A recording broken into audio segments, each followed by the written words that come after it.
Hey everybody, my name is Patrick and I own MacDonald Timing, and we're done.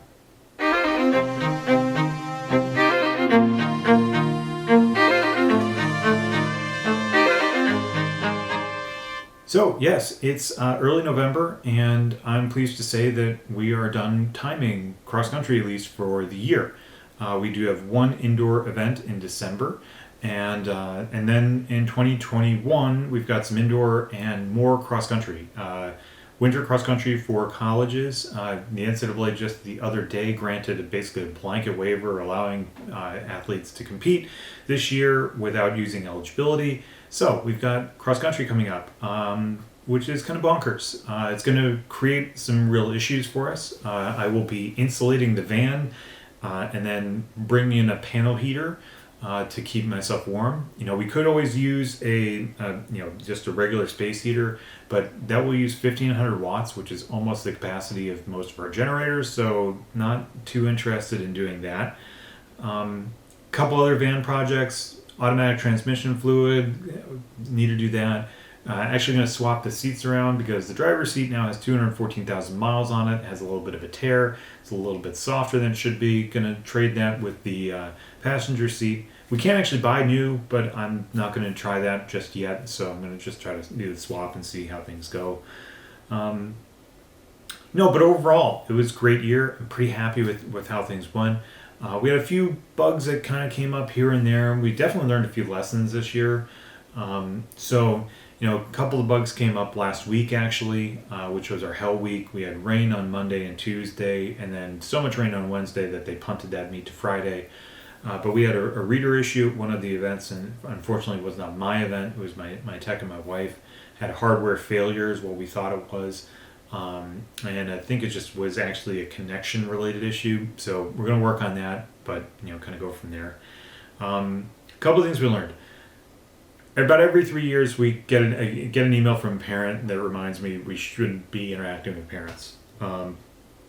This one I thought kind of started off was like they would be understanding, and I was wrong. Ultimately, when you're dealing with a parent, you're dealing with somebody that's emotional. They in some way think that you change the result to disavow their child's effort. And the truth of the matter is, I don't care who your kid is.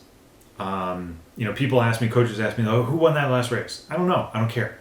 Like, all I care about is getting good data. I want to make sure that everybody is read in the correct order that they're read. That's it. I don't know who is who and whatever, and that's a good thing. That's a positive thing. Like, I'm not biased towards any particular school. I thought I would be able to bring this person along, and I was wrong. So there was that. The other thing, the thing that really got me this year, though, was with a lot of younger athletes, we saw them striding over both of the mats. And I think it's because we're dealing with, it's like a junior high kid or maybe a freshman, and they really don't understand how to give full effort for a race distance. And I know this for myself. My first race, I thought I was going to run like 5:45 for the mile. I ran 5:18 and won it. I had no clue what was going on. I really didn't feel like I had a good handle on how I could run until junior year, actually. So, my third year of running. And so, these little kids, they come in, and I can actually see it. I can almost predict it at this point because I can see them like really trying hard, but they're very focused on the finish line, and so like I can tell like they don't want to put their foot on their on the mats. They're going to put it right in front. They're going to stride over with the next one, and then they're going to take a giant. They're almost going to leap over the final mat, like 40 or 50 times this happened. And if you do it this way, it's very easy to miss a read on a dual frequency tag. So solutions. I'm going to work with the coaches next year. I'm going to be really honest with them about what they should be talking to their athletes about, because this is the case in junior swimming leagues. When you go to a pool, you've got to hit the mat. Like when you see the mats on the side of the Olympic Games, those things are dialed in to very, very, very precise objects. But if you have a mat that's being used for timing, a Dektronics or Colorado timing, like in a pool, it's just a general jabroni pool, those things are years old and have been hit thousands of times. And what you need to do is, boom, hit them, like actually hit them. You can't just go up and like, oh, you touch them lightly and have your time registered. You got to smack them. So that's what they teach to USA Swim kids. And that's what I'm going to have to be mindful about with coaches. Like, hey, tell your kids, put your shoes on the mats. Additionally, if we have a big event where we're going to put out a third mat, a second reader and a third mat, and just be done with it, because I need that information.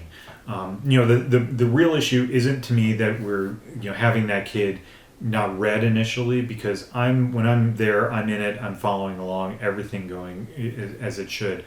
It's that then I got to track down that kid, so I got to run out and go find that kid, and then say, okay, well, and then if that happened again, and while I'm trying to talk to that kid, then I've got another kid, and it's just a pain in the butt. So in situations where I can, definitely going to bring the light reader we have access to, and put down another 2 mats out. We're in the 5-meter configuration, and be good to go. So there's that. Overall, though, it was a really great year. We're super lucky that we're able to get out and do it. We did roughly the same number of events. The events were a little bit smaller, so we made a little bit less money. Not a big deal. Mostly we were able to get out and we were able to do it safely. As I said, like if somebody was within 50 feet of me, I was wearing a mask, and we were able to get it done and be safe about it, and that gives me some hope for things in the future. We've got some really good masks. I was using the Under Armour sport masks this year, and then for the indoor stuff, we've got some KN95 masks that I've ordered, and so probably do some sort of combination of both of those. And honestly, just feel pretty good about stuff, and I'm glad to be done. Need to work on some van projects. Just kind of getting the van changed over from cross country out tracking, and then get back to my software project, which I've teased a couple times, but still not ready to talk about. But we'll be getting some stuff out. If you have any questions, some of the video ideas have come from people watching this. Viewers like you. If you have something like, hey, what do you do with this? Can you send me an email? Happy to answer it. And take care.